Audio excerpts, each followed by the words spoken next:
اعوذ باللہ من الشیطان الرجیم بسم اللہ الرحمن الرحیم۔ سورہ فاتحہ آیت نمبر 1۔ تفسیر ابن کثیر۔ اس حدیث کے آخری راوی ابو سعید رضی اللہ عنہ ہیں۔ اس بنا پر ابن اسیر اور ان کے ساتھ والے یہاں دھوکہ کھا گئے ہیں اور وہ انہیں ابو سعید بن معلّہ سمجھ بیٹھے ہیں۔ در حقیقت یہ ابو سعید خزائی رحمہ اللہ ہیں اور تابعین میں سے ہیں، اور وہ ابو سعید انصاری صحابی ہیں رضی اللہ عنہ۔ ان کے حدیث متصل اور صحیح ہے، اور یہ حدیث بظاہر منقطع معلوم ہوتی ہے۔ اگر ابو سعید تابعی کا سیدنا ابی رضی اللہ عنہ سے سننا ثابت نہ ہو، اور اگر سننا ثابت ہو تو یہ حدیث شرط مسلم پر ہے، واللہ عالم۔ اس حدیث کے اور بھی بہت سے انداز بیان ہیں۔ مثلا مسند احمد میں ہے کہ نبی کریم صلی اللہ علیہ وسلم نے جب انہیں پکارا تو یہ نماز میں تھے، التفات کیا مگر جواب نہ دیا۔ آپ صلی اللہ علیہ وسلم نے پھر پکارا، سیدنا ابی رضی اللہ عنہ نے نماز مختصر کر دی اور فارغ ہو کر جلدی سے حاضر خدمت ہوئے، السلام علیکم عرض کیا۔ آپ صلی اللہ علیہ وسلم نے جواب دے کر فرمایا، ابی تم نے مجھے جواب کیوں نہ دیا؟ کہا، یا رسول اللہ میں نماز میں تھا۔ آپ صلی اللہ علیہ وسلم نے وہی آیت پڑھ کر فرمایا، کیا تم نے یہ آیت نہیں سنی؟ کہا، اے اللہ کے رسول غلطی ہوئی، اب ایسا نہ کروں گا۔ آپ صلی اللہ علیہ وسلم نے فرمایا، کیا تم چاہتے ہو کہ میں تمہیں ایک ایسی صورت بتاؤں کہ تورات، انجیل، زبور اور قرآن میں اس جیسی صورت نہ ہو؟ میں نے کہا ضرور، ارشاد فرمائیے۔ آپ صلی اللہ علیہ وسلم نے فرمایا، یہاں سے جانے سے پہلے ہی میں تمہیں بتا دوں گا۔ پھر نبی صلی اللہ علیہ وسلم میرا ہاتھ تھامے ہوئے اور باتیں کرتے رہے، اور میں نے اپنی چال دھیمی کر دی کہ ایسا نہ ہو کہ وہ بات رہ جائے اور آپ صلی اللہ علیہ وسلم باہر چلے جائیں۔ آخر جب دروازے کے قریب پہنچ گئے تو میں نے آپ صلی اللہ علیہ وسلم کو وہ وعدہ یاد دلایا۔ آپ صلی اللہ علیہ وسلم نے فرمایا، نماز میں کیا پڑھتے ہو؟ میں نے ام القرآن پڑھ کر سنائی۔ آپ صلی اللہ علیہ وسلم نے فرمایا، اس اللہ کی قسم جس کے ہاتھ میں میری جان ہے، تورات، انجیل، زبور اور قرآن میں اس جیسی کوئی اور صورت نہیں۔ یہ سبع مثانی ہے۔ مسند احمد 413 جلد 2 صحیح۔ ترمذی میں مزید یہ بھی ہے کہ یہی وہ بڑا قرآن ہے جو مجھے عطا فرمایا گیا ہے۔ یہ حدیث حسن صحیح ہے۔ سنن ترمذی 2875، قال الشیخ البانی صحیح۔ سیدنا انس رضی اللہ عنہ سے بھی اس باب میں ایک حدیث مروی ہے، سلسلۃ احادیث صحیح البانی 1499 صحیح۔ مسند احمد کی ایک مطول حدیث میں بھی اس طرح مروی ہے۔ اسی طرح مروی ہے۔ نسائی کی روایت میں یہ الفاظ بھی ہیں کہ یہ صورت اللہ تعالیٰ اور بندے کے درمیان تقسیم کر دی گئی ہے۔ ترمذی اسے حسن غریب کہتے ہیں۔ سنن ترمذی 3125، قال الشیخ البانی صحیح۔ مسند احمد میں سیدنا عبداللہ بن جابر رضی اللہ عنہ سے روایت ہے کہ میں ایک مرتبہ رسول اللہ صلی اللہ علیہ وسلم کے پاس آیا۔ آپ صلی اللہ علیہ وسلم اس وقت استنجے سے فارغ ہوئے ہی تھے۔ میں نے 3 مرتبہ سلام کیا، لیکن آپ صلی اللہ علیہ وسلم نے ایک دفعہ بھی جواب نہ دیا۔ آپ صلی اللہ علیہ وسلم گھر تشریف لے گئے اور میں غم اور رنج کی حالت میں مسجد میں چلا گیا۔ تھوڑی دیر بعد طہارت کر کے تشریف لائے اور 3 مرتبہ میرے ہی سلام اور 3 مرتبہ ہی میرے سلام کا جواب دیا۔ پھر فرمایا، اے جابر بن عبداللہ سنو، تمام قرآن میں بہترین صورت الحمدللہ رب العالمین آخر تک ہے۔ مسند احمد 177 جلد 4 صحیح بالشواہد۔ اس کی اسناد بہت عمدہ ہے۔ ابن عقیل جو اس کا راوی ہے، اس کی حدیث بڑے بڑے ائمہ روایت کرتے ہیں، اور عبداللہ بن جابر رضی اللہ عنہ سے مراد عبدی صحابی ہیں۔ ابن الجوزی کا بھی یہی قول ہے، واللہ عالم۔ حافظ ابن عساکر کا قول ہے کہ یہ عبداللہ بن جابر انصاری و بیازی ہیں۔ یہ حدیث اور اس جیسی اور حدیث سے استدلال کر کے اسحاق بن راہویہ، ابو بکر بن عربی، ابن الحزار وغیرہ اکثر علماء نے کہا ہے کہ بعض آیتیں اور بعض صورتیں بعض پر فضیلت رکھتی ہیں۔ یہی ایک دوسری جماعت کا بھی خیال ہے کہ کلام اللہ کل کا کل فضیلت میں ایک سا ہے۔ ایک کو ایک پر فضیلت دینے سے یہ قباحت ہوتی ہے کہ دوسری آیتیں اور صورتیں اس سے کم درجے کی نظر آئیں گی، حالانکہ کلام اللہ سارے کے سارا فضیلت والا ہے۔ قرطبی نے اسے اشعری اور ابو بکر باقلانی اور ابو حاتم ابن حبان بستی اور ابو حبان اور یحییٰ رحمہ اللہ علیہم سے یہی نقل کیا ہے۔ امام مالک رحمہ اللہ سے بھی یہی روایت ہے۔ یہ مذہب منقول ہے، لیکن صحیح صحیح اور مطابق حدیث پہلا قول ہے، لیکن صحیح اور مطابق حدیث پہلا قول ہے۔ واللہ عالم۔ مترجم۔ سورہ فاتحہ کے فضائل کی مندرجہ بالا حدیثوں کے علاوہ اور حدیثیں بھی ہیں۔ صحیح بخاری شریف فضائل القرآن میں سیدنا ابو سعید خدری رضی اللہ عنہ سے روایت ہے کہ ہم ایک مرتبہ سفر میں ایک جگہ اترے ہوئے تھے، ناگہاں ایک لونڈی آئی اور کہا کہ یہاں کے قبیلے کے سردار کو سانپ نے کاٹ کھایا ہے، ہمارے آدمی یہاں موجود نہیں، آپ میں سے کوئی ایسا ہے کہ جھاڑ پھونک کر دے۔ ہم میں سے ایک شخص اٹھ کر اس کے ساتھ ہو لیا، ہم نہیں جانتے تھے کہ یہ کچھ جھاڑ پھونک بھی جانتا ہے۔ اس نے وہاں جا کر کچھ پڑھ کر دم کر دیا، اللہ کے فضل سے وہ بالکل اچھا ہو گیا۔ 30 بکریاں اس نے دیں اور ہماری مہمانی کے لیے دودھ بھی بہت سارا بھیجا۔ جب وہ واپس آئے تو ہم نے پوچھا کیا تمہیں جھاڑ پھونک کا علم تھا؟ اس نے کہا میں نے تو صرف سورہ فاتحہ پڑھ کر دم کیا ہے۔ ہم نے کہا اس آئے ہوئے مال کو ابھی نہ چھیڑو، پہلے رسول اللہ صلی اللہ علیہ وسلم سے مسئلہ پوچھ لو۔ مدینے میں آ کر ہم نے نبی صلی اللہ علیہ وسلم سے ذکر کیا۔ آپ صلی اللہ علیہ وسلم نے فرمایا اسے کیسے معلوم ہوا کہ یہ پڑھ کر دم کرنے کی صورت ہے؟ فرمایا اس مال کے حصے کر لو، میرا بھی ایک حصہ لگانا۔ صحیح مسلم شریف اور ابو داؤد میں یہ حدیث ہے۔ صحیح بخاری 2276۔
صحیح بخاری 2276۔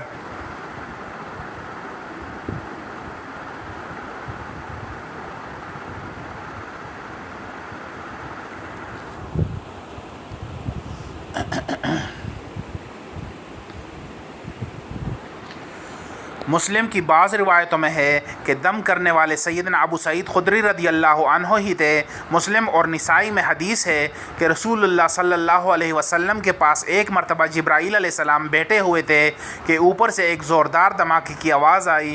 جبرائیل علیہ السلام نے اوپر دیکھ کر فرمایا آج آسمان کا وہ دروازہ کھلا ہے جو کبھی نہیں کھلا تھا۔ پھر وہاں سے ایک فرشتہ نبی صلی اللہ علیہ وسلم کے پاس آیا اور کہا خوش ہو جائیے، 2 نور آپ کو ایسے دیے گئے ہیں کہ آپ سے پہلے کسی نبی کو نہیں دیے گئے۔ سورہ فاتحہ اور سورہ بقرہ کی آخری آیتیں ایک ایک حرف پر نور ہے۔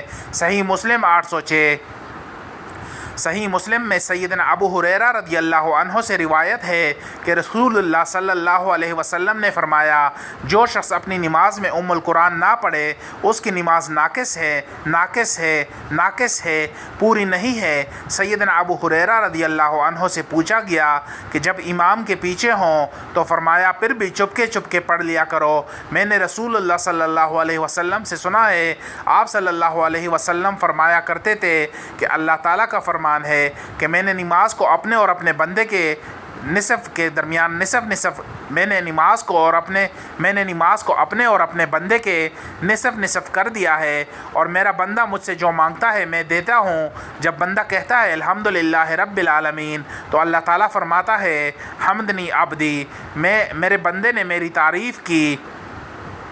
پھر بندہ کہتا ہے الرحمن الرحیم، اللہ تعالیٰ فرماتا ہے اثنا علی عبدی، میرے بندے نے میری ثنا بیان کی۔ پھر بندہ کہتا ہے مالک یوم الدین، اللہ تعالیٰ فرماتا ہے مجدنی عبدی، یعنی میرے بندے نے میری بزرگی بیان کی۔ بعض روایتوں میں ہے کہ اللہ تعالیٰ اس کے جواب میں فرماتا ہے فوّض الی عبدی، یعنی میرے بندے نے خود کو میرے سپرد کر دیا۔ پھر بندہ کہتا ہے ایاک نعبد و ایاک نستعین، اللہ تعالیٰ فرماتا ہے یہ ہے میرے اور میرے بندے کے درمیان، اور میرا بندہ مجھ سے جو مانگے گا میں دوں گا۔ پھر بندہ ولدوالین تک پڑھتا ہے، اللہ تعالیٰ فرماتا ہے یہ سب میرے بندے کے لیے ہے، اور یہ جو مانگے گا وہ اس کے لیے ہے۔ صحیح مسلم 395۔ نسائی میں یہ روایت ہے۔ بعض روایات کے الفاظ میں کچھ تبدیلی بھی ہے۔ ترمذی نے اس حدیث کو حسن کہا ہے، حسن ترمذی 2953۔ قال الشیخ البانی حسن۔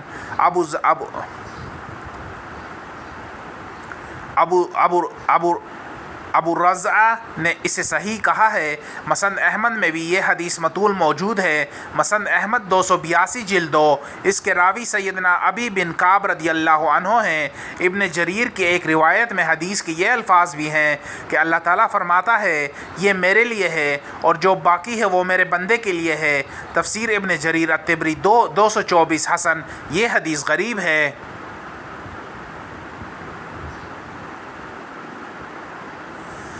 فوائد احادیث۔ اب اس حدیث کے فائدوں پر نظر ڈالیے۔ اول، اس حدیث میں لفظ صلاۃ یعنی نماز کا اطلاق ہے اور مراد اس سے قرات ہے، جیسا کہ قرآن میں اور جگہ پر ہے وَلَا تَجْهَرْ بِصَلَاتِكَ وَلَا تُخَافِتْ بِهَا وَابْتَغِ بَيْنَ ذَلِكَ سَبِيلًا، سورۃ الاسراء آیت نمبر 110۔ یعنی اپنی نماز یعنی قرات کو نہ تو بہت بلند آواز سے پڑھو نہ بہت پست آواز سے، بلکہ درمیانی آواز سے پڑھا کرو۔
سیدنا ابن عباس رضی اللہ عنہما سے اس آیت کی تفسیر میں صراحت سے مروی ہے کہ یہاں صلاۃ سے مراد قرات ہے۔ صحیح بخاری 4722۔ اور اسی طرح مندرجہ بالا حدیث میں بھی قرات کو صلاۃ کہا ہے۔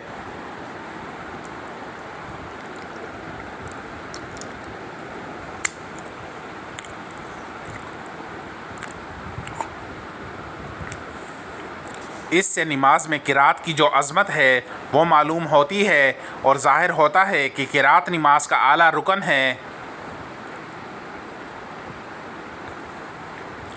اس لیے کہ عبادت کا مطلق نام لیا گیا اور اس کے ایک جزو یعنی قرات کا ذکر کیا گیا۔ یہ بھی خیال رہے کہ اس کے برخلاف ایسا بھی ہوا ہے کہ قرات کا اطلاق کیا گیا اور مراد نماز لی گئی۔ فرمان ہے وقرآن الفجر ان قرآن الفجر کان مشہودا، سورۃ الاسراء آیت نمبر 78، یعنی صبح کے قرآن پر فرشتے حاضر کیے جاتے ہیں۔ صحیح بخاری 648۔ یہاں مراد قرآن سے نماز ہے۔ صحیحین کی حدیث میں ہے کہ فجر کی نماز کے وقت رات کے اور دن کے فرشتے جمع ہو جاتے ہیں۔ صحیح بخاری 649۔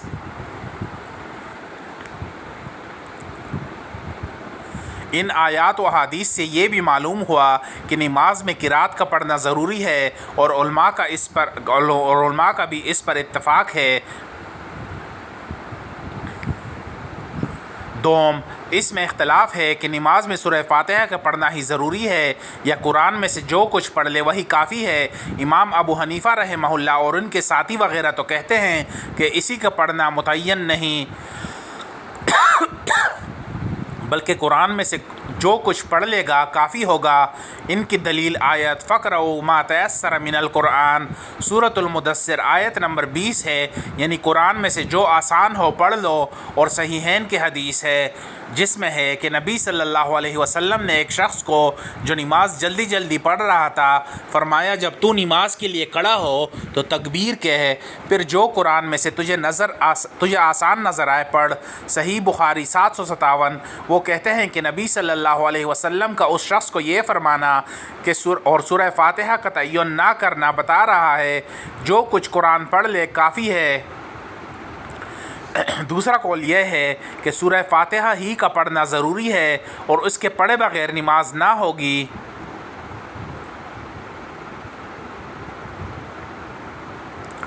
ان کے علاوہ اور سب ائمہ کرام کا یہی قول ہے۔ امام مالک، امام شافعی، امام احمد ابن حنبل رحمہ اللہ علیہم اور ان کے سب شاگرد وغیرہ اور جمہور علماء کرام کا یہی فرمان ہے۔ ان کی دلیل یہ حدیث شریف ہے جو اللہ کے رسول نے اللہ تعالیٰ ان پر درود و رحمت بھیجے بیان فرمائی ہے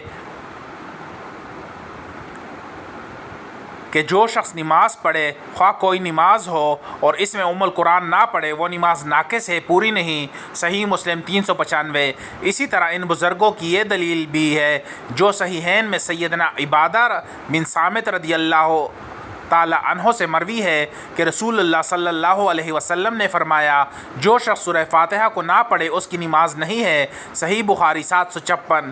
صحیح ابن خزیمہ اور صحیح ابن حبان میں سیدنا ابو ہریرہ رضی اللہ عنہ سے روایت ہے کہ رسول اللہ صلی اللہ علیہ وسلم نے فرمایا وہ نماز نہیں ہوتی جس میں القرآن نہ پڑھی جائے۔ مسند احمد 457 جلد 2 صحیح۔ ان کے علاوہ اور بھی بہت سی حدیثیں ہیں، ہمیں یہاں پر مناظرانہ پہلو اختیار کرنے کی کوئی ضرورت نہیں، وہ بہت لمبی بحثیں ہیں۔ ہم نے مختصراً ان بزرگوں کی دلیلیں بیان کر دیں۔ صحیح اور مطابق حدیث دوسرا قول ہی ہے۔ واللہ عالم۔ مترجم۔ اب یہ بھی سن لیجئے کہ امام شافعی رحمہ اللہ وغیرہ علماء کرام کی ایک بڑی جماعت کا تو یہ مذہب ہے کہ سورہ فاتحہ کا ہر رکعت میں پڑھنا واجب ہے، اور لوگ کہتے ہیں کہ اکثر رکعتوں میں پڑھنا واجب ہے۔ حسن رحمہ اللہ اور اکثر بصرہ کے لوگ کہتے ہیں کہ نمازوں میں سے کسی ایک رکعت میں اس کا پڑھ لینا واجب ہے، اس لیے کہ حدیث میں نماز کا ذکر مطلق ہے۔ ابو حنیفہ رحمہ اللہ، ان کے ساتھی ثوری اور اوزاعی کہتے ہیں اس کا پڑھنا متعین ہی نہیں بلکہ اور کچھ بھی پڑھ لے تو کافی ہے، کیونکہ قرآن میں فَقْرَؤْا مَا تَيَسَّرَ مِنَ الْقُرْآنِ سورہ مزمل آیت نمبر 20 کا لفظ ہے۔ واللہ عالم۔ لیکن یہ خیال رہے کہ ابن ماجہ کی حدیث میں ہے کہ جو شخص فرض وغیرہ نماز کی ہر رکعت میں سورہ فاتحہ اور سورت نہ پڑھے اس کی نماز نہیں۔ سنن ابن ماجہ 839۔ قال الشیخ البانی ضعیف۔ البتہ اس حدیث کی صحت میں نظر ہے اور ان سب باتوں کی تفصیل کا موقع احکام کی بڑی بڑی کتابیں ہیں۔ واللہ عالم۔ صحیح اور مطابق حدیث پہلا قول ہے۔ واللہ عالم۔ مترجم۔ صوم مقتدی پر سورہ فاتحہ کے واجب ہونے کے مسئلے میں علماء کے 3 قول ہیں۔ ایک تو یہ کہ سورہ فاتحہ کا پڑھنا جس طرح امام پر واجب ہے اس طرح مقتدی پر بھی واجب ہے۔ اس کی دلیل وہ عام حدیثیں ہیں جو ابھی دوسرے فائدے کے بیان میں گزر چکی۔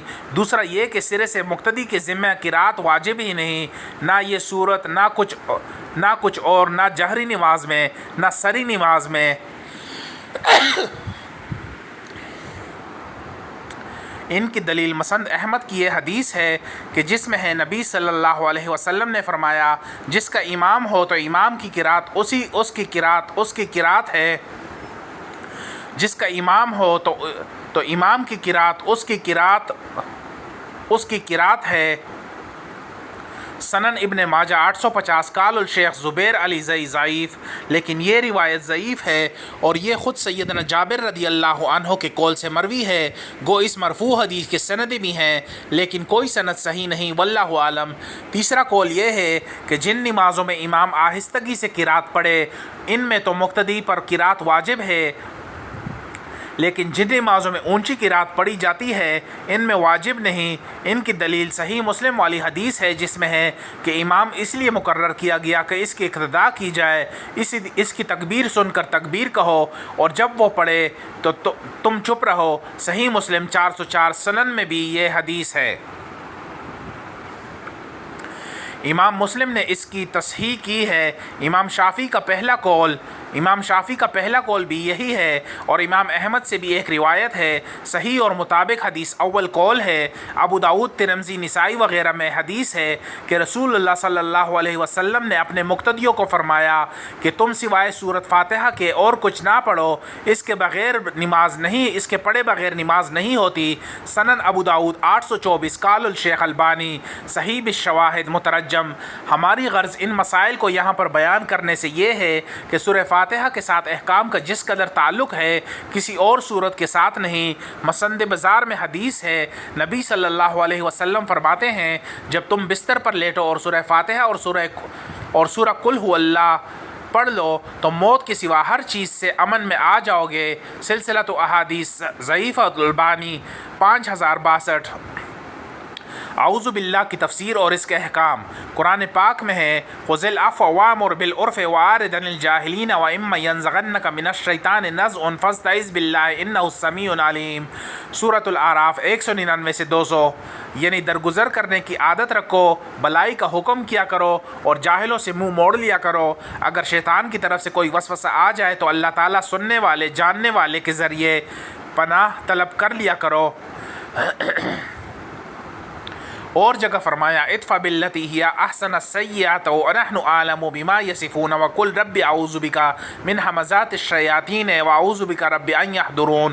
سورۃ المؤمنون آیت نمبر 96 سے 98۔ برائی کو بلائی سے ٹال دو، ہم ان کے بیانات کو خوب جانتے ہیں۔ کہا کرو کہ اللہ شیطان کے وسوسوں اور ان کی حاضری سے ہم تیری مدد کے ذریعے پناہ چاہتے ہیں۔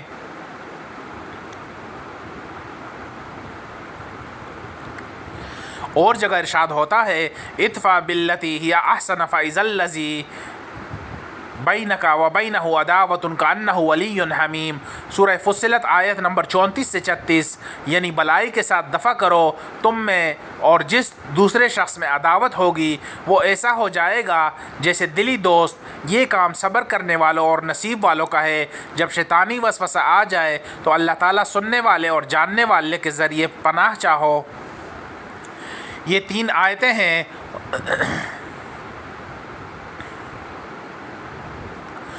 یہ 3 آیتیں ہیں اور اس معنی کی کوئی اور آیت نہیں۔ اللہ تعالیٰ نے ان آیتوں میں حکم فرمایا ہے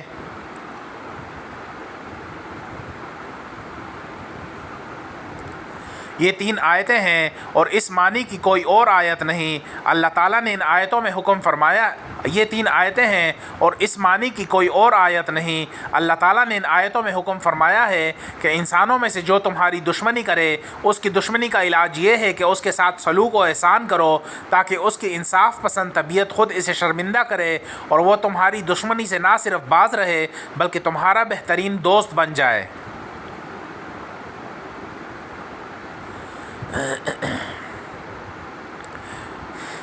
اور شیاطین کی دشمنی سے محفوظ رہنے کے لیے اس نے اپنے ذریعے پناہ لینی سکھائی، کیونکہ یہ پلید دشمن سلوک اور احسان سے بھی قبضے میں نہیں آتا، اسے تو انسان کی تباہی اور بربادی میں ہی مزہ آتا ہے، اور اس کی پرانی عداوت بابا آدم علیہ السلام کے وقت سے ہے۔ قرآن فرماتا ہے یا بنی آدم لا یفتننکم الشیطان کما اخرج ابویکم من الجنت، سورۃ الاعراف آیت نمبر 27۔